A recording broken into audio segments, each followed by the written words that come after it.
Alam mo ba kung ilan yung nag-raise ng kamay doon sa loob ng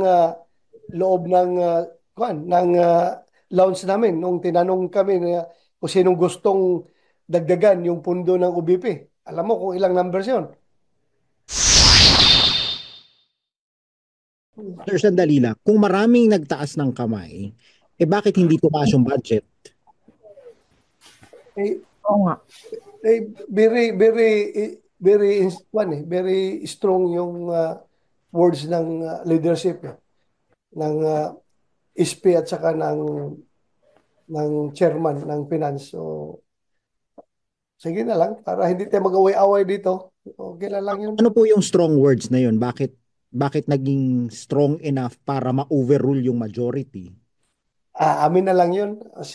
Tanungin mo na lang sila. Yung Juan, si chairman.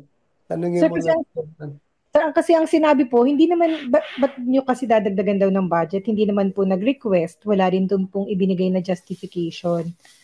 But, Ang sa akin lang naman doon is, sabi ko nga, if they cut the budget by 68%, 63%, sabi ko, 63% kinat ng House of Representatives.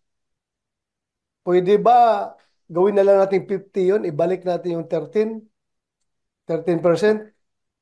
hindi pumayag.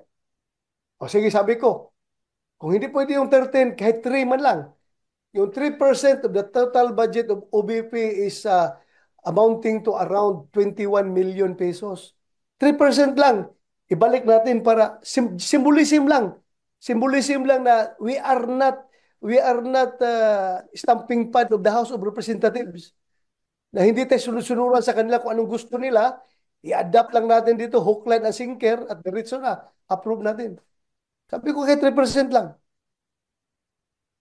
Symbolism lang. All I need is symbolism. Na meron tayong sariling stand as an institution that is separate and distinct from the House of Representatives. Yun ang pakiusap ko. Pero ayaw pa rin tayong pagbigyan. So, sige lang. Ganun pa rin kung ano yung napasa natin sa Senado at yun din pareho sa House na retain yung budget ng OVP. Yes, about 700. Well, unang-una, hindi naman sila informally or formally humingi na ng increase.